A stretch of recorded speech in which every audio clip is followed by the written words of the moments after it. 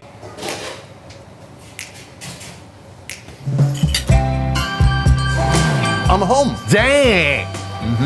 That's good. I'll have what she's having. ×2. And the winner for most mouth-watering meat. So I'm guessing this is meat that all of you would love to have in your mouth. It is the $320 Texas barbecue platter in the good old US of A. This is something that I'll always remember. We were in Austin, which was at Black's Barbecue, and my gosh, meat does not get better than that. There they made everything from turkey to smoked ribs, beef ribs. Beef ribs are a whole different class than pork ribs. They're gigantic. I can't wait to go back there and try it out. Our next category, most enlightening. You know, we like to have a lot of fun, joke around, eat some big foods, but we also like to share a little bit about the cultures who make those foods. The nominees for 2021 are Hmong Feast in the USA. When we first got here, we have to learn A, B, C, D, and E. We have to learn the system, learn how to ride a bus, and how to use American dollars. It's like everything.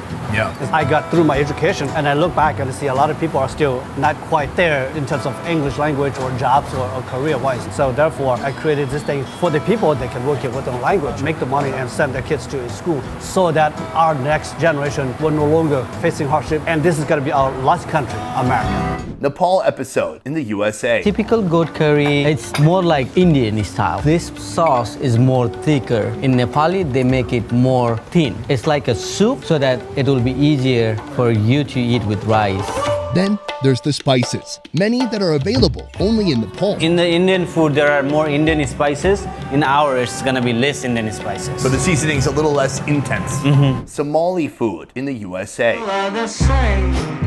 How have you seen the Somali community transform here? We evolved. I remember in 1999, 2000, there were only one community center for prayer of like a masjid. But now we have about maybe 100 community centers. Wow.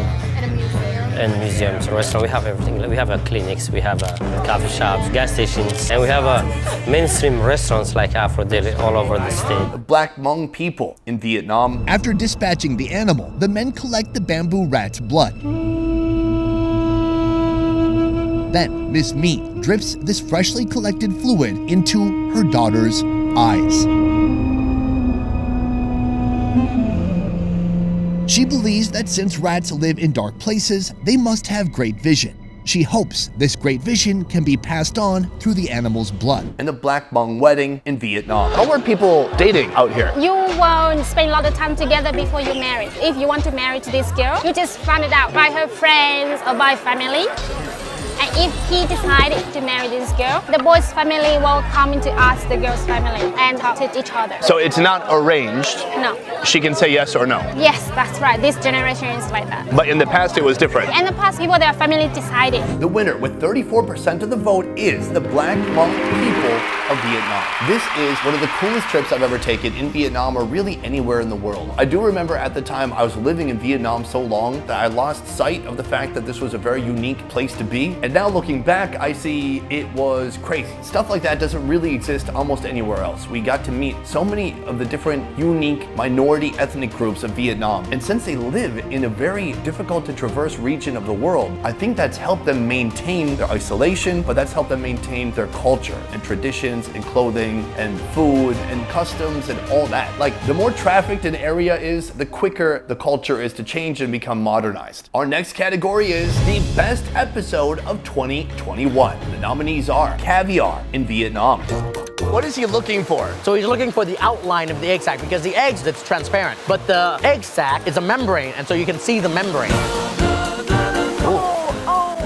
shoves it in there about 2 or 3 inches. He's gonna disinfect the hole. When they release it back in the water, it will actually heal. Wow, these fish are tough. The eggs for this fish came out, it's not ready yet. When it turns darker, then it gets ready. Can I eat one of these? No, you shouldn't. I wouldn't. The Hmong farm in the USA. It's beautiful that these traditions that came from Laos have traveled halfway around the world and are still being maintained here in freaking Wisconsin. And the way you work together, the way you all know what to do, you've all been kind of given this knowledge and skills that you could still use today as a family. We know that we have to evolve, but keeping some of the tradition alive is very important. The Black Thai village in Vietnam. Around Southeast Asia, there's a reoccurring conflict. People living upstream dam, irrigate, take, and use river water with little to no concern for those living downstream. The river has been changed a lot. They have built huge power stations in this area. Right. So the water is start to get less and less. If they don't have good water anymore, then the rice fields cannot grow. Right, it's the entire lifeline to the whole community. It's the rice, it's every food we see in front of us. It's everything. Somali food in the USA. This is who we are. Somalis are very entrepreneurial people. Everywhere that we go, we are very visible, very active. So we usually adapt easily in any culture, but at the same time we keep our traditions and cultures and religion. So we stick together, and I think that our success came from community vibe and community culture. Incredible. And the giant pizza in the USA. We have to get it in that oven. The oven's very hot, and it looks kind of like a thin tray that has to be slid in there, like a narrow entry point. And you think this is about 200 pounds? It's about 200 pounds, yes. That's not bad. We're all big boys, right? We all eat brisket daily. All right, let's lift it up. Oh, that's not bad at all. All right, so slide it on the edge, and then it just goes in like a track. Keep pushing in. That's all the way in? That's all the way in. 1, 2, 3. All right, they're gonna shut it officially, closing the oven gently. The pizza's inside. And the fan is back on. How long is that gonna take to cook? About 30 minutes. The winner here with 35% of the vote, the Black Thai village. I forgot to clap a few times. I mean, as I already said, that was the trip of a lifetime. The Black Thai, the Black Hmong, the White Hmong, the Noom people, everybody we met, so incredible and just so steeped in tradition and culture. I can't wait to go back. Now remaining, we have 2 very important, almost sacred categories. First, best balls. What were the best balls of 2021? Well, let's take a look at the nominees. No exit dove in Vietnam. He's using the scissors to cut through it. He's only cutting the outer shell. Oh! Wow! What a reveal! I want this for my next birthday. Meatball on a stick in the USA. It smells tomatoey, fresh. We're looking at a tomato layer, a bread layer, and then the meatball layer, which has some noodles inside of it. It's like Inception, the movie. It's like Inception, the meatball. Texas Easter egg in the USA. The Texas Easter egg. After looking at it, you may not be surprised to know this did not plop out of a bird, or an Easter bunny for that matter. Texas Easter egg is essentially a deep fried jalapeno popper with a few extra things. Wow, and you fit all that inside. That's right. Fried Coke in the USA. How do you fry a liquid? It took me a little bit because, I'm not the smartest person in the world. But you can't put a liquid inside a hot fryer or else you have some sort of an explosion. You get burnt a little bit. You've tried this before. I've tried it. I trial and error. And fried butter in the USA. You invented fried butter? I invented fried butter. No one's gonna contest this online. I dare them. You are oozing with confidence. I know. And a little bit of sweat. A little bit. The winner here with 44% of the vote, the no exit dove. First of all, that name, awesome. What did they do? They took a dove or a pigeon, they stuffed it inside of sticky rice, a giant ball of sticky rice, and they fried the whole thing. So the dove, in fact, could not escape. Also, it was dead, so that probably helped too. It was so delicious. I remember that day I ate so much of it. I think I was bloated for like 2 days. I had so much fried sticky rice. Absolutely a ball worth awarding. Our final category of the 2021 BESTY Awards is the best thumbnail. The nominees are Giant Pizza in the USA, 24-hour heart tour in Vietnam, Giant Clam in Vietnam, Giant Octopus in Vietnam, and the Noom Tribe in Vietnam. Here for our final category with 30% of the vote, the Giant Clam thumbnail in Vietnam. The thumbnails are super important to grab people's attention and hopefully not overpromise, but accurately show what they can expect to see in the video. The giant clam was a giant clam. I've never seen clams that big in my freaking life, and all I did was hold it like that. But that's what you chose. So that's it. The 2021 BESTY Awards in the can. Next year, 2022. What's gonna happen? I don't know. My hope, my wish is that sometime this year, hopefully in the next 6 months, Vietnam will open its borders and I can return home and hang out with my dog again. I now have been away from my dog longer than I owned my dog to begin with. In 2021, I want us to get back to our roots. Early on when this show found success, I think it's because I set out to go to places that people had heard about but really didn't know anything about. Places like Madagascar, Iran, Lagos. So that's a formula that I want to continue getting back to and working on. I want to find the unique people and unique foods and cultures around the world that make this world so rich and so full of life, and I want to share that with all of you. In January, just a few days after you watch this video, we're going to be taking on our most challenging trip yet. We're going to be spending 4 weeks in Africa. We'll go to Zimbabwe, Egypt, and Tanzania. We'll be shooting pretty much continuously for 4 weeks. It's going to be tough. There's a lot of challenges, but we're going to figure it out because we're focused, we're determined, we have a strong team, and we have a strong vision. I hope you guys had a great year. 2022, it can only get better from here. Keep your chin up, stay focused, work hard, and we'll see you in 2022. Peace.